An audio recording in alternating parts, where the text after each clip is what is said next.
Estados Unidos por oferecerem produtos não adequados ao apetite de risco e capacidade de entendimento do cliente, que esse é um outro problema também que é visto pela área de compliance.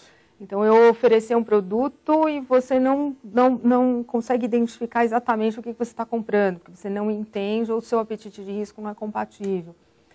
Enfim, a gente vê um progresso muito grande aqui, e principalmente a partir da década de 90, com o início das privatizações e abertura do capital e abertura das empresas para capital estrangeiro no Brasil.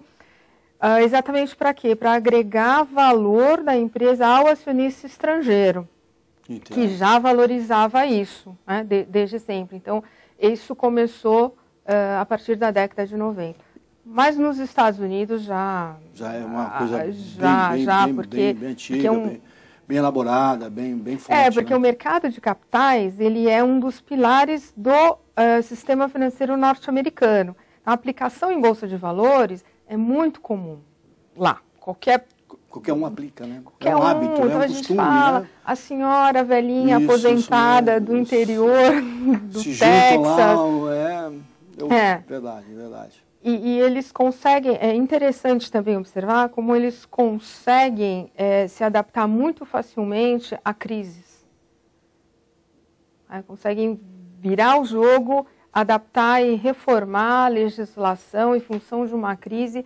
Por quê? Porque eles não querem perder essa massa, esse volume de aplicadores na Bolsa de Valores e minimizar os riscos dessa saída de investidores na Bolsa. A senhora acredita que nós temos profissionais capacitados para trabalhar nessa área de compliance aqui no Brasil? Genuinamente brasileiro mesmo, temos. Eu sei que eu estou diante de mas eu gostaria de saber isso da senhora de um modo geral, né? Não, eu acho que sim, apesar da área ser relativamente nova. Por isso, talvez ainda a gente tenha talvez ou de mais ou de menos. Não é tão fácil encontrar bons profissionais, principalmente agora, até nessa época de mercado mais aquecido. Felizmente a economia está bombando, né? Como a gente diz, o mercado está aquecido, mas eu acho que sim, as pessoas estão elas vêm já se preparando, vêm adquirindo maior experiência, e é importante o preparo acadêmico. E como eu costumo dizer também, existe um momento em que não só a formação acadêmica é suficiente. Até recentemente escrevi um artigo sobre isso, fala quando a formação acadêmica não basta. Por quê? Porque aí você precisa de um alto índice aí de inteligência emocional também, porque a função do compliance não é fácil.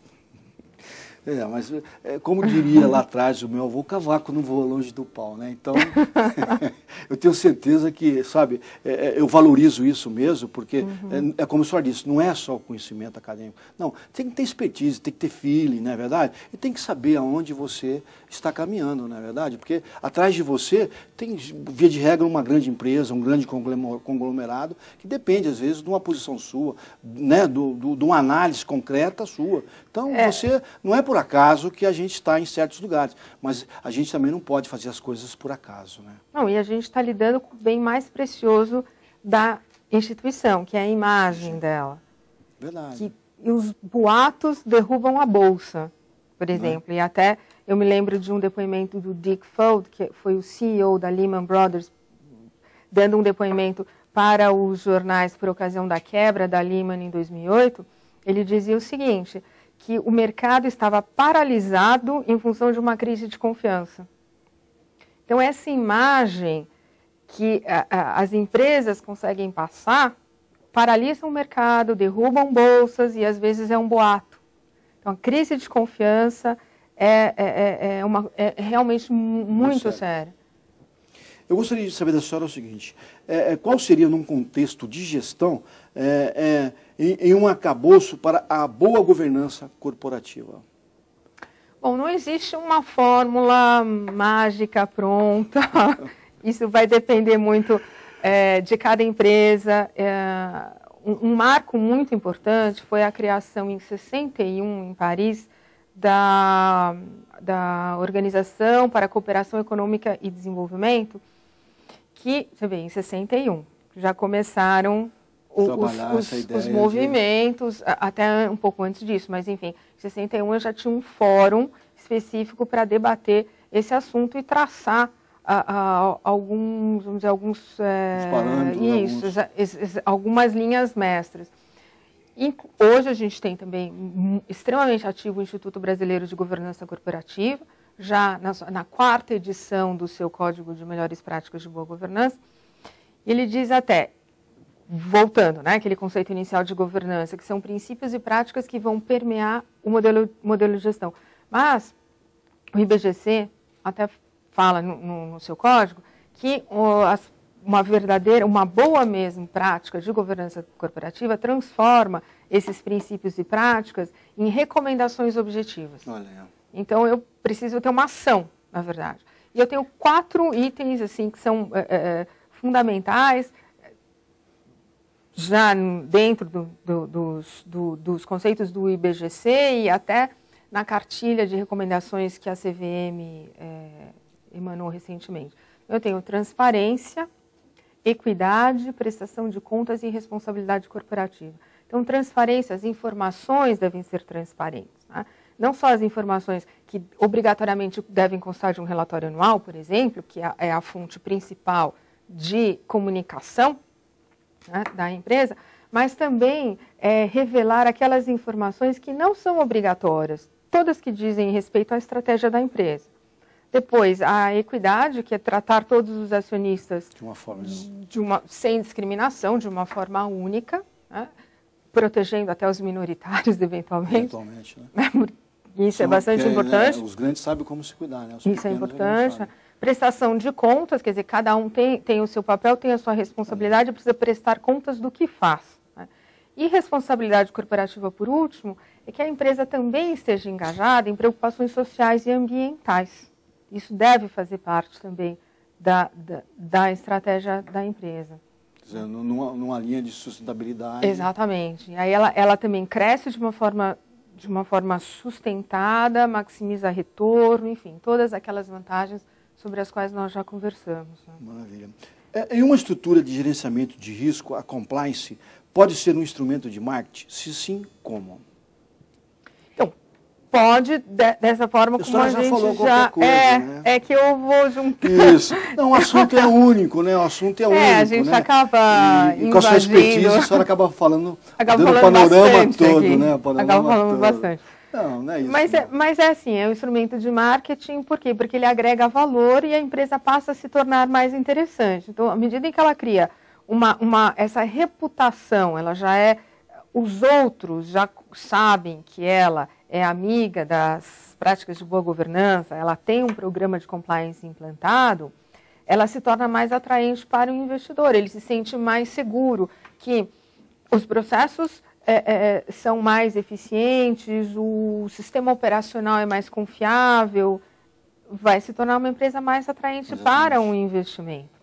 E quanto mais atraente e confiável, melhor a segurança em estar se investindo. Né? Exatamente, é a segurança e o próprio fomento do mercado de capitais.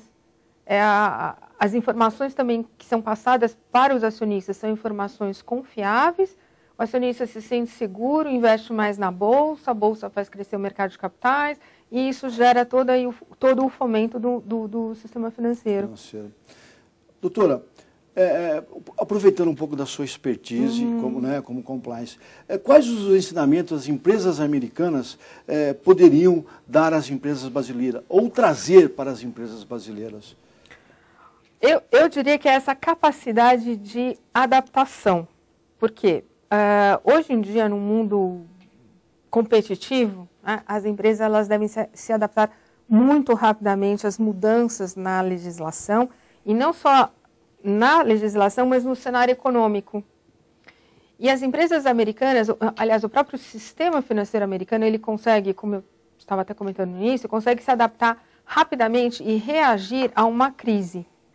Um exemplo, os escândalos de demonstrações financeiras na época da Enron, Tyco, com as empresas de auditoria. O que aconteceu? Isso deflagrou uma ação legislativa de reforma do sistema financeiro que culminou na promulgação da lei da Sarbanes-Oxley, que fez com que as empresas fossem mais cautelosas nas suas demonstrações financeiras, as demonstrações exatamente, mais acuradas. E essa foi uma primeira importante reforma no sistema depois da crise de 29. E agora a gente vê, depois da crise de 2007, 2008, uma outra resposta do sistema financeiro norte-americano a essa crise, que é essa nova lei, a Dodd-Frank, que é uma lei de reforma de Wall Street e criação até de um birô, de um escritório de proteção ao consumidor. Que a gente, lendo a respeito, a gente vê o próprio Barack Obama comentou, não, a criação desse birô de proteção ao consumidor é inegociável. Eles têm essa preocupação. Então, eu acho que mas por quê? Porque o mercado de capitais é um pilar do sistema financeiro da economia americana. Norte-americana. Eles não podem deixar que isso entre em colapso. E a gente está caminhando porque nesse todos no colapso? Ou... Não. Para se ver livre dessa situação e estar se adequando às mudanças que vão ocorrendo. O que acontece? A gente tem um mundo globalizado e o governo americano ele tem consciência de que se ele toma a liderança no fomento de todas essas negociações, e implanta logo todos os sistemas, os outros países e as outras partes já vêm, digamos que, meio a reboque. Por quê? Porque consenso e convergência é um valor que é extremamente importante no mundo globalizado. Então, que todos tenham mais ou menos as mesmas diretrizes de atuação. Entendo. Então, eu acho que essa é uma lição, conseguir se adaptar rapidamente à crise, para não perder competitividade. O nosso tempo é curto, está acabando. Eu gostaria que a senhora pudesse, com a sua experiência já reconhecida, quais seriam as suas recomendações para as empresas brasileiras, principalmente de recuperação de crédito? Eu diria que olhem para dentro de si, olhem para o seu negócio. Primeiro, qual é o arcabouço regulatório que rege o seu negócio, ver o que deve ser feito, se está sendo feito, se poderia ser feito de uma forma melhor ou mais otimizada e monitorar realmente se o que deve ser feito está sendo feito, que é um sistema de monitoring and testing, monitoramento e teste, que a gente chama, e ver se a empresa tem uma missão, se ela tem princípios éticos, se ela está envolvida em preocupações socioambientais, enfim, ela tem que fazer um mapeamento dos seus fluxos e procedimentos, ver como a sua gestão é conduzida, se existe transparência, se as informações confidenciais elas são realmente salvaguardadas, como são administrados os conflitos. Enfim, eu acho que é olhar para dentro de si e ver o que acontece. Tá certo. Eu gostaria de perguntar para a senhora o seguinte, a senhora se importaria se nós colocássemos um contato da senhora, um telefone, se alguém, porventura, quiser uma informação, no sentido de uma ajuda, uma orientação, uma consultoria, digamos assim. Não igual a do Palocci. Mas não, pode colocar o meu e-mail pessoal, anacandeloro@uol.com.br. Perfeito. Vai ser um prazer. O prazer é nosso. As suas considerações, doutora, chegamos ao término do nosso programa. Eu acho que gostaria de agradecer a oportunidade. Esse fórum é extremamente importante para a gente divulgar o que vem a ser governança e compliance, que é uma palavra até desconhecida para muitas pessoas. Concordo com a senhora. Foi extremamente importante para ajudar as empresas, as pequenas, as médias listadas ou não listadas, para que cresçam. E isso é muito importante para o nosso próprio mercado. Muito obrigado pela sua participação no nosso programa. Eu concordo com a senhora, é importante a gente trazer isso mesmo. E espero que algum associado possa realmente se inteirar disso e buscar na senhora uma orientação, uma informação mais categorizada, com mais tempo para poder estar falando, estar se expressando, tá certo? Porque o nosso tempo é curto. Mais uma vez, obrigado. Meus amigos, chegamos ao término do nosso programa Negócios, Dívidas e Cidadania. Lembro a vocês que esse programa e os anteriores podem ser vistos no nosso site www.bacerc.org.br. Até um próximo programa. Muito obrigado e um forte abraço a todos vocês.